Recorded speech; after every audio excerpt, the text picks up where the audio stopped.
सियावर रामचंद्र की। एक जमाने में कांग्रेस का शासन था, देश भर में बम धमाके होते थे, बम धमाके कर कर पाकिस्तान भाग जाते थे आतंकवादी, कोई पूछ लेने वाला नहीं। पुलवामा में हमला किया, हमने एयर स्ट्राइक करा, और पहलगाम में हमला किया, ऑपरेशन सिंदूर चलाकर पाकिस्तान के घर में घुसकर आतंकवादियों का सफाया। ये लालू एंड कंपनी को मालूम नहीं है, ये नरेंद्र मोदी की सरकार है। मैं यहां आया, उसके पहले पूरे अखबार भरे पड़े हैं कि SIR होना चाहिए या नहीं होना। भैया, घुसपैठिए को मतदाता सूची से निकालना चाहिए या नहीं निकालना चाहिए?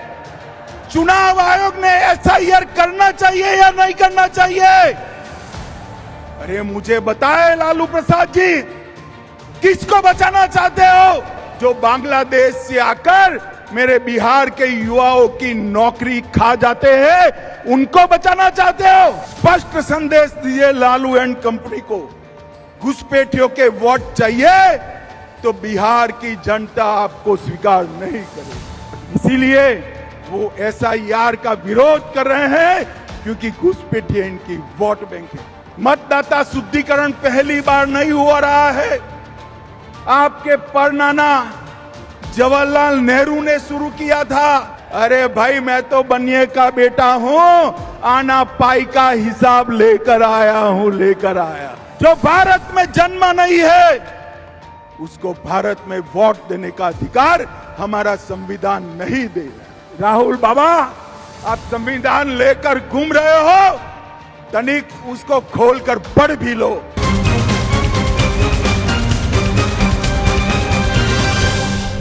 सबसे पहले हम सभी लोग मां जानकी का जयकारा लगाएंगे। मेरे साथ बोलिए, दोनों हाथ उठाकर, सियावर रामचंद्र की। इस पवित्र कार्यक्रम में इतनी बड़ी संख्या में आए हुए सभी भाइयों बहनों और विशेषकर माताओं को मैं प्रणाम कर कर मेरी बात की शुरुआत करता हूं। आज न केवल सीतामढ़ी, न केवल मिथिलांचल, न केवल बिहार, पूरे देश और दुनिया के लिए बड़ा शुभ प्रसंग है कि आज मां जानकी के जन्म जहां हुआ, वहां पुनरोधाम मंदिर का परिसर का समग्र विकास का नींव डालने का काम हुआ है। भाइयों बहनों, आज मैं इसी मंच पर से देश भर में माता जानकी और प्रभु श्री राम की अनन्य भक्ति में लीन करोड़ों भक्तों को भी हृदय से बहुत बहुत शुभकामनाएं देना चाहता हूं, क्योंकि आज यहां पर नीतीश बाबू ने माता सीता की जन्मस्थली पर पुनरोधाम मंदिर और उसके पूरे परिसर का सैकड़ों करोड़ रुपए से विकास करने का जो काम किया है, इससे न केवल मिथिलांचल, बिहार और पूरे देश के भक्तजनों के लिए आनंद की बात है। भाइयों बहनों, आज हम यहां पर जब आए हैं, तब इसी पुनरोधाम में जानकी जन्मभूमि मंदिर, मां सीता उर्विजा कुंड, हलेश्वर स्थान, बगही मठ, बाबा नागेश्वर नाथ मंदिर, उच्चैठ भगवती और उग्रतारा भगवती के सभी देवस्थानों को प्रणाम कर कर मेरी बात की शुरुआत करता हूं। आज मैं यहां आया हूं, तब एक बात बताना चाहता हूं। ये जो हमारा मिथिलांचल है और यहां की संस्कृति, ये केवल मिथिलांचल की संस्कृति नहीं है, पूरे भारतवर्ष की भारतीय संस्कृति का एक अनन्य गहना हमारी मिथिलांचल की संस्कृति है। और इसी भूमि पर आज मैं बड़ा भाग्यशाली हूं कि मैं इस पवित्र काम में उपस्थित रह पाया हूं। मिथिलांचल के उत्तर में पर्वतराज हिमालय है, दक्षिण में पाप विमोचनी मां गंगा, पूर्व में महानंदा और पश्चिम में गंडकी। ये सभी के बीच में माता जानकी ने जन्म लिया। और आज का दिन एक प्रकार से बहुत शुभंकर दिन है। यहां सालों पहले रामायण काल में अनेक वर्ष के अकाल के परिमार्जन के लिए राजा जनक ने भूमि में सोने का हल चलाया और वहीं से मां जानकी प्रकट हुई। बारिश के लिए हल चलाया था, आज मां जानकी के जन्म के परिसर की भूमि पूजन में मां जानकी ने बारिश भेजकर आशीर्वाद देने का काम किया। और ये बारिश, ये मां जानकी का आशीर्वाद न केवल बिहार, पूरे भारतवर्ष के लिए शुभांकर बनने वाला है। भाइयों बहनों, पुनौरा धाम में शक्ति स्वरूपा जगत जननी मां जानकी का ये भव्य मंदिर 68 एकड़ से ज्यादा क्षेत्र में बनेगा, लगभग 890 करोड़ रुपया। मैं फिर से रिपीट करना चाहता हूं, 890 करोड़ रुपया की लागत से यहां मां जानकी का भव्य स्मारक और मंदिर बनाने का काम, जिसमें से 137 करोड़ रुपया माता सीता के मौजूदा मंदिर के जीर्णोद्धार पर और 728 करोड़ रुपया परिक्रमा पथ और बाकी सारी रचनाओं पर होगा। यहां पर परिक्रमा पथ, ध्यान केंद्र वाटिका, धार्मिक जल स्रोतों का पुनः निर्माण, धर्मशालाएं, भोजनालय, चिकित्सा सुविधा और डिजिटल गैलरी में मां सीता का जीवन चरित्र और रामायण की कथाएं बताने का यहां पर एक बड़ा प्रयास किया जाएगा। और ये 3D अनुभव से हमारे युवा प्रभु श्री राम के साथ साथ माता जानकी के भी जीवन के सभी प्रसंगों को बहुत अच्छे से देख पाएंगे। इस परियोजना में रामायण सर्किट के वाल्मीकि नगर, उसका भी 52 करोड़ से विकास होगा। 31 करोड़ से मधुबनी के फुलहर स्थान, 24 करोड़ से सीतामढ़ी के पंथ पाकर का विकास, 23 करोड़ से अहल्या स्थान, 13 करोड़ से राम रेखा घाट और 7 करोड़ से मुंगेर गया के सीता कुंड का विकास करने का काम भी ये सरकार करने वाली है। और श्री राम से माता सीता का पहली बार जहां भेंट हुआ, वहां से लेकर लव कुश के जन्म स्थान, माता सीता के अंतिम निवास और पंथ पाकर तक सभी स्थानों को पुनर्जीवित कर मां सीता के जीवन कवन को हमारे देश की मातृशक्ति को समर्पित किया जाएगा। मित्रों, भारत की संस्कृति में मां सीता का स्थान अनन्य है। इन्होंने अपने एक ही जीवन में आदर्श पत्नी क्या हो सकती है, आदर्श बेटी क्या हो सकती है, आदर्श मां क्या हो सकती है और आदर्श राजमाता क्या हो सकती है, ये सभी स्वरूपों को उन्होंने चरितार्थ किया था। और ये महान विभूति माता सीता का इतना बड़ा महिमा मंडन मां सीता की जन्मभूमि पर होने वाला है। और आज सीतामढ़ी दिल्ली अमृत भारत ट्रेन, उसका भी अभी ही शुरुआत किया गया है। इससे रक्सौल, नरकटियागंज, बगहा और सीतामढ़ी, ये चारों स्थानों को फायदा होने वाला है। मोदी जी ने बिहार के विकास में पहले जब लालू जी रेल मंत्री थे तब बिहार के रेल के विकास के लिए हर साल 1132 करोड़ रुपया खर्चते थे। हर साल 1132। कितना भैया, जरा जोर से बोलो, हर साल कितना खर्चते थे? 1132 करोड़ रुपया। और मोदी जी ने सिर्फ 25-26 में 10,066 करोड़ रुपए का खर्च रेल के लिए बिहार में किया है।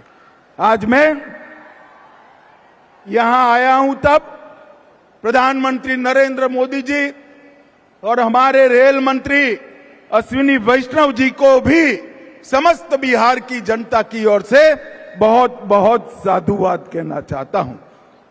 ये मिथिला शतपथ ब्राह्मण ग्रंथों से लेकर वाल्मीकि रामायण, महाभारत से लेकर बौद्ध और जैन साहित्य में एक हमारी संस्कृति का केंद्र रहा है। धर्मशास्त्र, ज्योतिष, साहित्य, संगीत, व्याकरण, भाषा और तंत्र ज्ञान का ये बहुत बड़ा विद्या का धाम रहा है। आज मां जानकी की जन्मभूमि पर ये जो भव्य मंदिर बनने जा रहा है, मैं मिथिलांचल वालों को कह रहा हूं, ये सिर्फ एक मंदिर नहीं है, ये मिथिलांचल और बिहार का भाग्योदय का शुरुआत है, भाग्योदय का शुरुआत है। और मिथिलांचल की गरिमा, ये विद्या का स्थान, जहां राजा जनक हुए, याज्ञवल्क्य और मैत्रेयी हुए, शास्त्रार्थ की परंपरा को यहां चरम सीमा पर आदि शंकर और मंडन मिश्र ने पहुंचाया, और जहां मुनि अष्टावक्र ने अष्टावक्र गीता का ज्ञान दिया, उसको फिर से विद्या का धाम, संस्कृति का केंद्र बनाने की शुरुआत आज यहां से होगी। भाइयों और बहनों, आज मैं यहां आया हूं तब आप सभी को कहना चाहता हूं, मोदी जी के नेतृत्व में एनडीए की सरकार में मिथिला का अनेक रूप से सम्मान किया गया। बिहार कोकिला स्वर्गस्थ शारदा सिन्हा जी को 18 में पद्म भूषण मिला और 25 में मरण उपरांत पद्म विभूषण से सम्मानित कर मिथिला की कला का सम्मान किया। श्रद्धेय अटल बिहारी वाजपेयी ने मैथिली को 8वीं अनुसूची में समावेश किया और मोदी जी ने वैश्विक मंच पर मिथिला की कला को आगे बढ़ाया। अर्जेंटीना के उपराष्ट्रपति को मधुबनी पेंटिंग की भेंट दी। दक्षिण कोरिया के राष्ट्रपति को भी मिथिलांचल की कला का नमूना पेश कर भेंट देकर विदेश में भी मिथिलांचल को आगे बढ़ाने का काम किया। भाइयों बहनों, हमारी संस्कृति हमेशा से मातृशक्ति का सम्मान करती है। आज भी छोटा सा बच्चा भी राम का नाम बोलेगा तो प्रभु श्री राम के आगे सीता बोलेगा, सीताराम बोलेंगे, हम राधे श्याम बोलेंगे, हम नाम रखेंगे तो गौरी शंकर रखेंगे। हमने हमेशा इस देश में मातृशक्ति की उपासना की है और सीता माता का ये मंदिर, माता सीता, मैत्रेयी, गार्गी, विदुषी, भारती, ये सभी का सम्मान बनेगा। आज मैं वो बात को भी कहना चाहता हूं, जब आचार्य शंकर, आदि शंकराचार्य और मंडन मिश्र के बीच में जब शास्त्रार्थ हो रहा था, तब इसकी अध्यक्षता मंडन मिश्र की धर्मपत्नी विदुषी भारती करती थी। जो मंडन मिश्र और शंकराचार्य के शास्त्रार्थ की अध्यक्षता कर सके, उसी ने पूरी दुनिया में मैसेज दिया था कि भारत के अंदर मातृशक्ति हर क्षेत्र के अंदर सबसे पहला स्थान रखती है। भाइयों बहनों, मोदी जी ने 5 अगस्त 2020 को अयोध्या में भव्य राम मंदिर बनाया, काशी विश्वनाथ कॉरिडोर बनाया, उज्जैन में महाकाल कॉरिडोर बनाया, श्री सोमनाथ का मंदिर फिर से सोने का बन रहा है, और कई धर्म स्थानों का उद्धार मोदी जी ने किया और उनके ही आशीर्वाद से यहां पर मां सीता का भव्य मंदिर और पूरा परिसर बन रहा है। ये हम सब के लिए बहुत आनंद और गर्व का विषय है। मित्रों, आज मैं यहां आया हूं तब ऑपरेशन सिंदूर की भी बात करना चाहता हूं। भारत की सुरक्षा के लिए देश के प्रधानमंत्री नरेंद्र मोदी जी कटिबद्ध। एक जमाने में कांग्रेस का शासन था, देश भर में बम धमाके होते थे, बम धमाके कर कर पाकिस्तान भाग जाते थे आतंकवादी, कोई पूछ लेने वाला नहीं था। मोदी जी की सरकार आई, उरी में हमला किया, हमने सर्जिकल स्ट्राइक किया। पुलवामा में हमला किया, हमने एयर स्ट्राइक करा, और पहलगाम में हमला किया, ऑपरेशन सिंदूर चलाकर पाकिस्तान के घर में घुसकर आतंकवादियों का सफाया। और एक Congress party and Lalu and company parliament में ऑपरेशन सिंदूर का विरोध कर रही।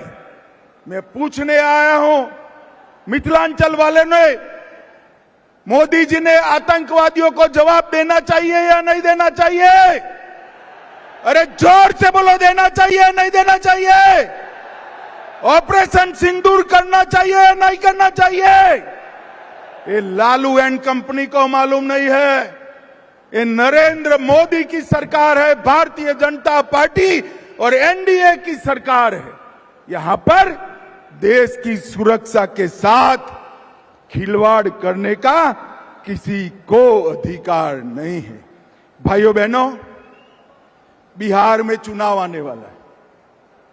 मैं यहां आया, उसके पहले पूरे अखबार भरे पड़े हैं कि एसआईआर होना चाहिए या नहीं होना चाहिए।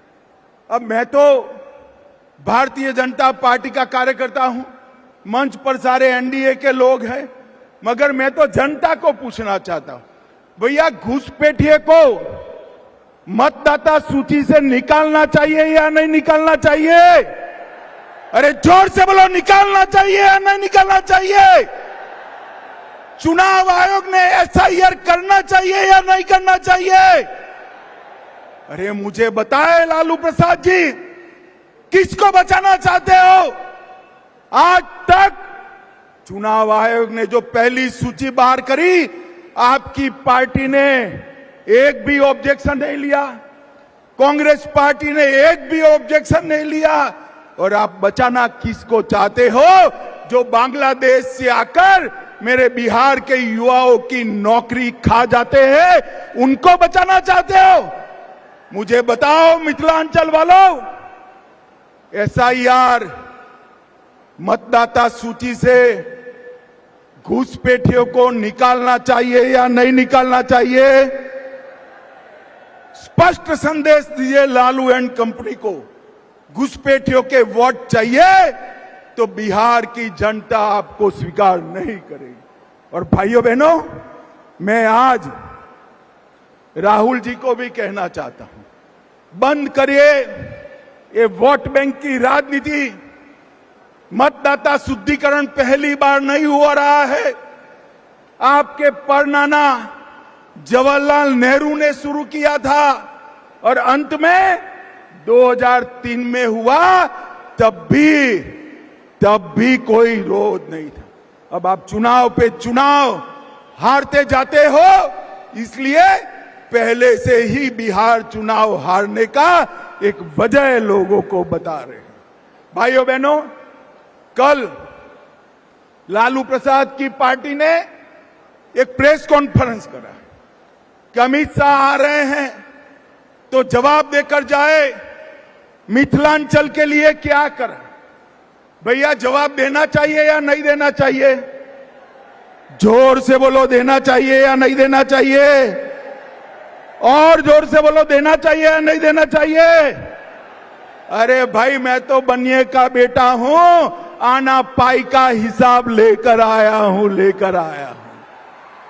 ध्यान से सुनना सीतामढ़ी वालों, मोदी जी ने पिछले 6 दौरों में 83,000 करोड़ रुपया हमारे बिहार के विकास के लिए दिया है। और मैं मिथिलांचल की बात करता हूं, सीतामढ़ी का नेशनल हाईवे 527 पूरा कंक्रीट का बन रहा है। सीतामढ़ी वालों, 2 साल के बाद नेशनल हाईवे 527 पर विमान भी उतर पाए, ऐसा रोड मोदी जी बना रहे हैं। भाइयों बहनों, 2400 करोड़ से सीतामढ़ी, सुरसंड, जयनगर, निर्मली रेलखंड बन रहा है। 474 करोड़ से सीतामढ़ी, जयनगर, नरैया रोड का दोहरीकरण हो रहा है। 201 करोड़ से बहार गांव से सीतामढ़ी सुरसंड सड़क का कार्य चल रहा है। 1600 करोड़ से नेशनल हाईवे 31 पर 140 किलोमीटर लंबे खगड़िया पूर्णिया खंड का निर्माण हो रहा है। 1740 करोड़ से कई सारी रेल योजनाएं, जिसमें 1520 करोड़ से झंझारपुर लोखा रेलखंड, Darbhanga bypass railway line, 220 crore से सोना नगर बाईपास रेल लाइन और कोसी रेल मेगा ब्रिज का उद्घाटन करने का काम भी नरेंद्र मोदी जी ने कर दिया है। और भाइयों बहनों, दरभंगा रेलवे स्टेशन 1193 करोड़ से नया बन रहा है। 624 करोड़ से 1193 करोड़ से जयनगर, दरभंगा, नरकटियागंज और भिखाना तोरी गेज परिवर्तन हो रहा है। 624 करोड़ से समस्तीपुर दरभंगा का दोहरीकरण हो रहा है। अभी समाप्त नहीं हुआ है, जरा धैर्य रखना। बिहार के 10 स्टेशन, जिसमें दरभंगा, आनंद विहार टी, गोमती नगर, इसकी अमृत एक्सप्रेस भी शामिल है। सीतामढ़ी रेलवे स्टेशन अमृत स्टेशन बन रहा है। सीतामढ़ी से शिवहर नई लाइन 567 करोड़ की हो रही है। 71 करोड़ से मुजफ्फरपुर से सीतामढ़ी रेलखंड बन रहा है। 1465 करोड़ से मुजफ्फरपुर सुगौली दोहरीकरण हो रहा है। मुजफ्फरपुर रेलवे स्टेशन पर एक नया टर्मिनल बन रहा है। मधुबनी और सहरसा रेलवे स्टेशन बन रहे हैं। 2113 करोड़ से सिकरी, लोकाहा, बाजार निर्मली एवं सहरसा फॉरबसगंज गेज परिवर्तन हो रहा है। रेलवे दरभंगा एयरपोर्ट के लिए नई सिविल एन्क्लेव का शिलान्यास किया गया है। 522 करोड़ रुपया मत्स्य संपदा के लिए लिया गया है। और जोर से ताली बजाना, मोदी जी ने मखाना बोर्ड बनाकर मखाना के किसानों का भी भला करने का। रीगा की चीनी मिल सीतामढ़ी में चालू कर दी है। पश्चिमी कोसी नहर वित्तीय सहायता भारत सरकार से अप्रूव हो गई है। मिथिलांचल क्षेत्र की 50,000 हेक्टेयर भूमि उससे सिंचाई होगी। सीतामढ़ी शहर की लाइफलाइन लखनदेई नदी, उसको पुनर्जीवित कर रहे हैं। 6300 करोड़ से कोसी मेची लिंक परियोजना शुरू कर दी है। 11,000 करोड़ से मिथिला कोसी क्षेत्र में बाढ़ के समाधान की योजना बनाई है। केंद्रीय विद्यालय, नवोदय विद्यालय, डिग्री कॉलेज शिवहर में बनाए हैं। 8 नए मेडिकल कॉलेज बनाए हैं। इसमें दूसरे चरण में सीतामढ़ी, झंझारपुर, सिवान, बक्सर भी शामिल है। और भाइयों बहनों, ये सबसे बड़ा काम आज मां जानकी के मंदिर का शिलान्यास भी कर दिया गया। मैं यहां से तेजस्वी यादव जी को पूछने आया हूं, आपके पिताजी और माताजी का कई साल शासन रहा। गुंडाई करने के अलावे, गैंग चलाने के अलावे, अपहरण फिरौती के अलावे मिथिलांचल के विकास के लिए क्या किया, इसका हिसाब दीजिए। आप मेरा हिसाब मांग रहे थे, मैंने तो मोदी जी की ओर से आने पाई का हिसाब दे दिया। पूरे मिथिलांचल के विकास के खाके को आपके सामने रखा है। लालू प्रसाद यादव जी, कुछ किया हो तो यही मैदान में आकर जरा बता दीजिएगा और मां जानकी का दर्शन भी करिएगा तो आपका उद्धार हो जाएगा। भाइयों बहनों, अंत में मैं फिर से एक बार पूछना चाहता हूं, मुझे बताओ, बिहार विधानसभा चुनाव के पहले बिहार की मतदाता सूची से घुसपैठियों को निकालना चाहिए या नहीं निकालना चाहिए? जरा जोर से बोलो, निकालना चाहिए या नहीं निकालना चाहिए? जो भारत में जन्मा नहीं है उसको भारत में वोट देने का अधिकार हमारा संविधान नहीं दे रहा है। ये राहुल बाबा, आप संविधान लेकर घूम रहे हो, तनिक उसको खोलकर पढ़ भी लो। घुसपैठियों को इस देश की चुनावी प्रक्रिया में हिस्सा नहीं लेना है और इसीलिए वो SIR का विरोध कर रहे हैं, क्योंकि घुसपैठिए इनकी वोट बैंक है। आप चिंता मत करिए भाइयों बहनों, मोदी जी बिहार में पूरा दौरा करे हैं, मैं भी संगठन की मीटिंगें कर रहा हूं, मुझे स्पष्ट दिखाई पड़ रहा है कि यहां पर आने वाले दिनों में पूर्ण बहुमत के साथ NDA की सरकार बनने वाली है। NDA की सरकार। भाइयों बहनों, फिर से सीतामढ़ी, मिथिलांचल, बिहार और देश और दुनिया में प्रभु श्री राम के सभी भक्तों को, मां जानकी के सभी भक्तों को मां जानकी के मंदिर के शिलान्यास का बहुत बहुत अभिनंदन, साधुवाद, वंदे मातरम।